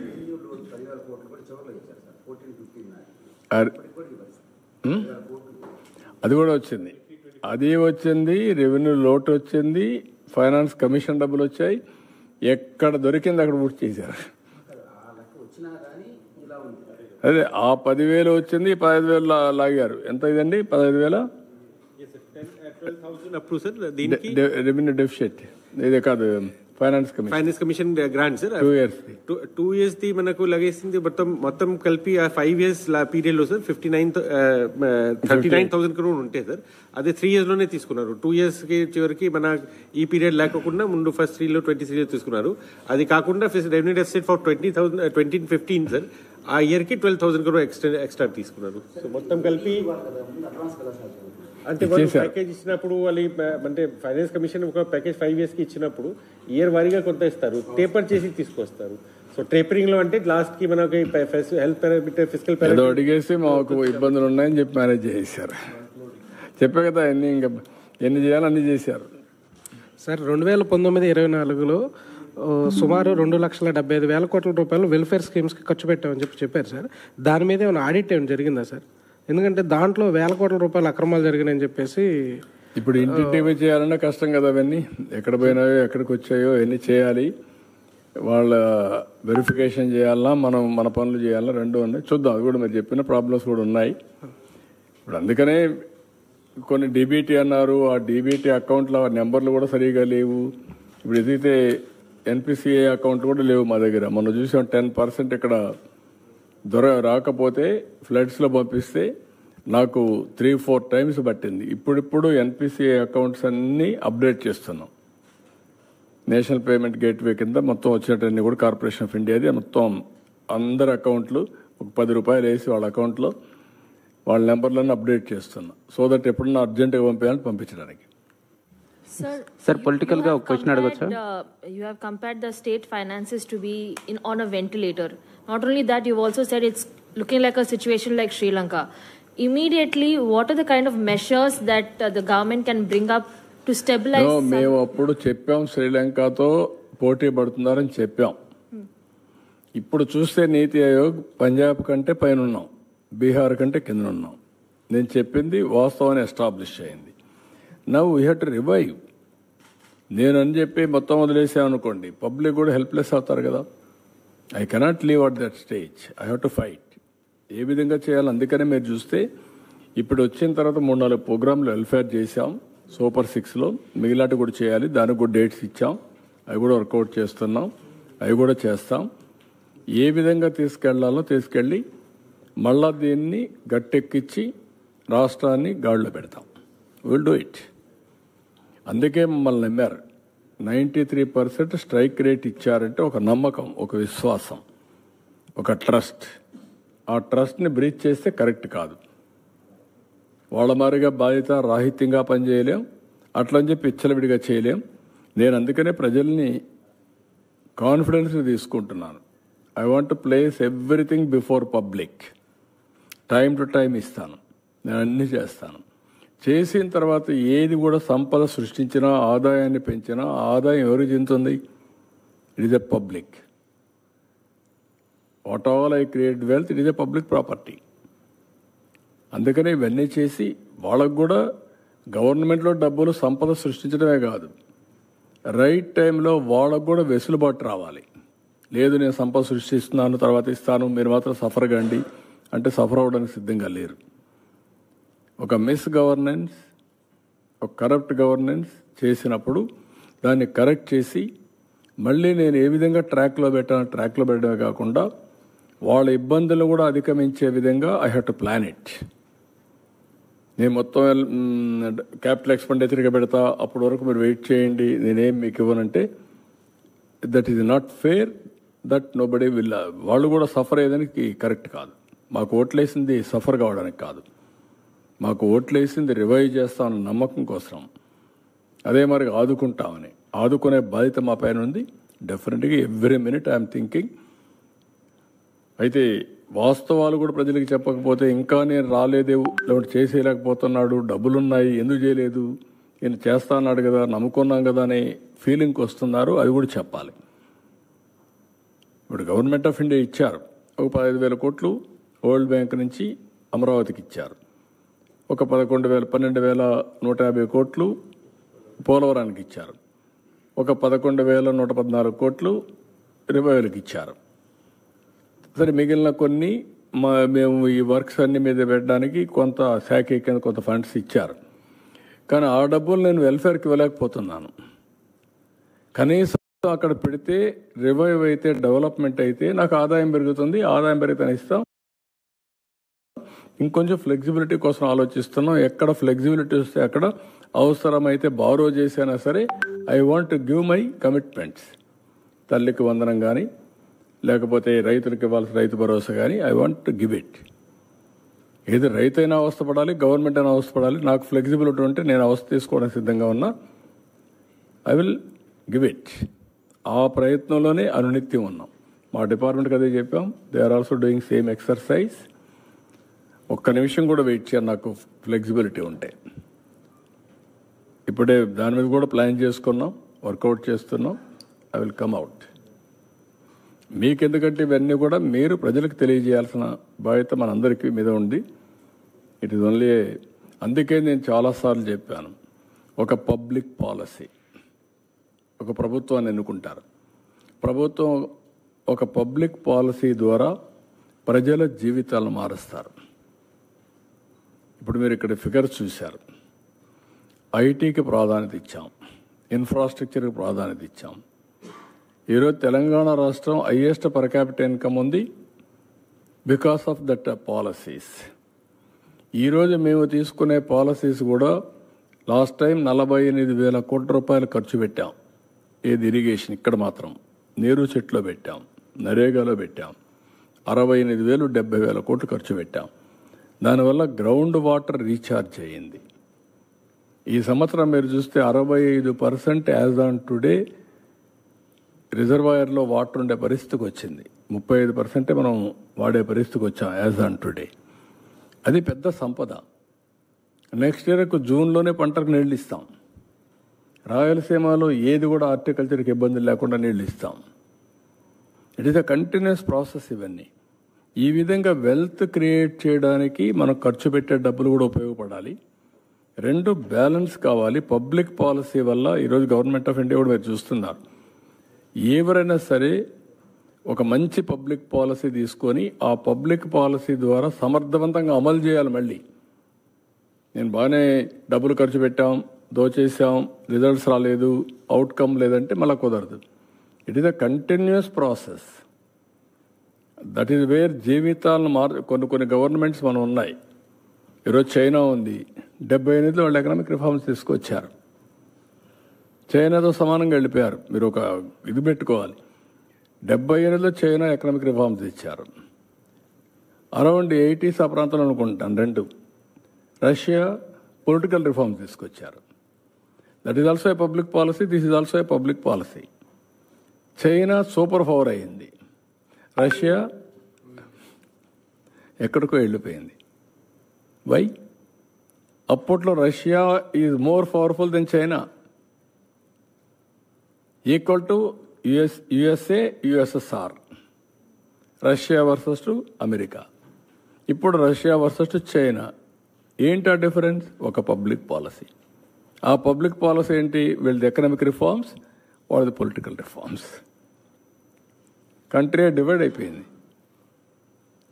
దిస్ ఈజ్ వేర్ ఒక వ్యక్తి వల్ల, ఒక పబ్లిక్ పాలసీ వల్ల ప్రజల జీవితాలే మారిపోతాయి, తారుమారు అవుతాయి. మీరు అనుకుంటారు ఏముంది 5 ఏళ్ళు కదా పోయిందని. 5 ఏళ్ళు కాదు పోయింది, 5 ఏళ్ళు విలువైన సమయం పోయింది. మళ్ళా తిరిగి కోలుకోలేని సమయం. నేను అందుకే చూపించాను అక్కడ 15% కానీ మళ్ళీ గ్రోత్ వచ్చుంటే ఎక్కడికి వెళ్ళేవాళ్ళం? ఇన్ని ఇబ్బందులు వచ్చేటివి కాదు. ఇట్ ఈస్ ఏ అందుకనే ప్రజలు ఆలోచించుకొని ఎలాంటి గవర్నమెంట్ ఉండాలి, ఏ విధంగా ఉండాలి, ప్రజల్లో కూడా అవేర్నెస్ తేవడం మా బాధ్యత. అందుకనే ఇంత మునుపు నేను డెవలప్మెంట్ చేస్తూ పరిగెత్తా. మీకు ఎప్పుడు మరి చెప్పలా. 24 గంటలు నేను పని చేసుకుంటూ 13.5% గ్రోత్ వచ్చినా నేను చెప్పలేదు కాబట్టి అందరూ అనుకున్నారు ఇది అందరూ చేస్తారులే, ఎవరు వచ్చినా ఇంకా బాగుంటుంది అనుకున్నారు. ముంచేసే కొందికి ఇప్పుడు అర్థమవుతుంది. అందుకని 93% స్ట్రైక్ రేట్ ఇచ్చారు. కానీ ఇబ్బందులు ఒకటేసారి అధిగమించలేం కదా. జరిగిన నష్టాన్ని ఇంకా 10 ఏళ్ళు పడుతుందా, 15 ఏళ్ళు? వారు చెప్పిన ఇప్పుడు 9,75,000 వడ్డీ కట్టాలా, రీపేమెంట్ చేయాలా, మళ్ళీ ఆదాయాన్ని పెంచాలా, మళ్ళా వెల్ఫేర్ ఇవ్వాలి. It is a extra Hercules task. దాన్ని అధిగమించి మళ్ళీ ముందుకు పోవాల్సిన అవసరం ఉంది. బట్ వేరే మార్గం లేదు. నన్ను చాలామంది అడిగారు, చాలాసార్లు అడిగారు, మీరు సెట్ చేయగలుగుతారని అడిగారు. అనుమానం. ఎకానమిస్ట్ అడిగారు, వీలవుతుందా, మీ వల్ల అవుతుందా, ఇవన్నీ అవుతాయా అని అడిగారు. వేరే ఆప్షన్ లేదని చెప్పాను నేను. There is no option. కానీ విజ్డమ్ ఒకసారి కొన్ని పనిచేస్తాయి. ఆ విజ్డమ్లో మేము ఎన్డీఏలో పార్ట్నర్స్ కావడం, వాళ్ళు కూడా కలిసి రావడం, కనీసం ఈరోజు ఈ ప్రాజెక్ట్స్ అన్నీ మళ్ళా సెట్ చేసి లైన్లో పెట్టాం కాబట్టి కొంత హోప్, రివైవల్ స్టార్ట్ అయింది. అది కూడా లేదనుకోండి, పెనం నుంచి పొయ్యిలో పడినట్టండి. అది that is wear some times ఇవన్నీ వస్తాయి. అదే దీన్ని సిస్టమేటిక్గా చేసుంటే ఇన్ని ఇబ్బందులు వచ్చేటి కాదు. అదే నేను చెప్పాను. నేను ఏ వ్యక్తుల గురించి మాట్లాడడం లేదు. మీరు అన్నట్టు వ్యక్తులు డ్యామేజ్ చేసిన 24 గంటల వ్యక్తుల గురించి మాట్లాడుతూ ఉన్నారు, కరెక్ట్ కాదు. I'm not talking. జరిగిన డ్యామేజ్ ఏం జరిగింది అనేది ప్రజలకు అర్థం చేసుకోకపోతే కామన్ మ్యాన్ అనుకుంటాను, నాకేం సంబంధం, ఏదో బాబు గారు చేస్తారనుకున్నా ఓటేసా చేయమనండి అని ఆలోచిస్తున్నారు. కానీ వాళ్ళు ఆలోచించడం తప్పులేదు, వాళ్ళ కష్టాలు తప్పులేదు. కానీ ఇక్కడుండే పరిస్థితులు ప్రతి ఒక్కరూ అవగాహన చేసుకోవాల్సిన అవసరం ఉంది. అది అవగాహన చేసుకొని ఎందుకు గుజరాత్లో 5 సార్లు ఓట్లు వేశారు బీజేపీకి, అందుకే స్టెబిలిటీ ఉంది కదా. పంజాబ్ ఓట్లు మార్చుకుంటూ వేశారు, ఏమైంది పంజాబ్ ఇప్పుడు? అదే మరి పంజాబ్ మార్గం వీళ్ళు కానీ గుజరాత్ కూడా వేసి ఉంటే ఒకసారికి అయిపోయేది. అది కూడా పంజాబ్ గుజరాత్ని పంజాబ్ చేసేవాళ్ళు, బీహార్ చేసేవాళ్ళు. అంటే సార్ ఒకటి 5 సార్లు 6 సార్లు ఓట్లు వేయటమే కాదు, ఆ లీడర్ని బట్టి కూడా ఉంటుంది. వెస్ట్ బెంగాల్లో 5 సార్లు ఇచ్చారు, అక్కడ మరి వెనకబడే ఉంది. కేరళలో ఉన్నాయి, అంటే ఎగ్జాంపుల్స్ ఉన్నాయి. బట్ ఆ లీడర్ ఎలాంటి పాలసీ తీసుకుంటున్నారనే దాని మీద అదేమా, దానికే నేను ఏమన్నానంటే 30 ఏళ్లు జరిగిన డెవలప్మెంట్, ఆర్థిక సంస్కరణలు వచ్చిన తర్వాత ఆ రాష్ట్రాల్లో జరిగిన అభివృద్ధి అంతా వైట్ పేపర్స్ వచ్చాయనుకోండి, ఎవరి పీరియడ్లో పెరిగింది, ఎవరి పీరియడ్లో తగ్గింది, ఎవరు పతనం చేశారు అనేది చూపించారనుకోండి, అప్పుడు ఐడియా వస్తుంది కదా. 30 ఏళ్ళు చేయండి, ఎవ్రీ 5 years పెరిగింది, 6 సార్లు 30 ఏళ్ళు చేద్దాం. ఏ పార్టీ రూల్ చేసింది, ఏ వ్యక్తి రూల్ చేశాడు, ఎట్లా ఇదయింది, ఒక క్లారిటీ వస్తుంది. దేశం మొత్తం రావాలి. We're trustees to the people. మనం ట్రస్టీస్గా ఉండి రాష్ట్రాలని వాళ్ళ జీవితాలను ఆడుకోవడం కరెక్ట్ కాదంటాను నేను. ఇప్పుడు నేనేమంటానంటే, ఈరోజు 10 రూపాయలు ఎక్కువ ఇస్తున్నామని ఇష్టానుసారంగా మాట్లాడి అసలు జీవితాంతం పేదరికంలో సఫర్ కావాలనా? Is it right? శాశ్వతంగా నేను పేదరికంలో పెడతా, నీ కర్మను అనుభవించు అనే పరిస్థితి రావడం కరెక్ట్గా. సంపద సృష్టించాం, వచ్చింది నేను దోచుకుంటా, 10 రూపాయలు నీకు ఇస్తా, లేదంటే 1 రూపాయి నీకు 10 రూపాయలు నాకు. Is it right governance? Good governance is always good politics. కానీ ప్రజలను కూడా ఎడ్యుకేట్ చేయాలి. ఇంకా చాలామందిని మేము ఇంకా ఎడ్యుకేట్ చేయాలని చాలామంది ప్రజల్ని చేద్దాం. కానీ ఎప్పటికప్పుడు వాస్తవాలు చెప్పడం నా బాధ్యత. అందుకే చెప్పాను, అట్లని చెప్పి ఏం భయపడడం లేదు. Will revive, will work hard. అందుకే నేను ఇచ్చిన విజన్ కూడా నిన్న కూడా మీరు చూస్తే గవర్నర్స్ రిపబ్లిక్ డే స్పీచ్ కూడా రొటీన్గా లేదు, చూశారు మీరు. మేము అది ఇచ్చాం ఇది ఇచ్చాం చెప్పలేదు. 10 ప్రిన్సిపల్స్తో ఏ విధంగా రాష్ట్రాన్ని ట్రాన్స్ఫార్మ్ చేస్తామో, నిన్న ఏం జరిగింది, ఈరోజు ఏం జరుగుతుంది, రేపు ఏం జరుగుతుంది, ఆ విషయాలే ప్రజలకు చెప్పాం. That is where we're educating, we're taking to the logical conclusion. Thank you.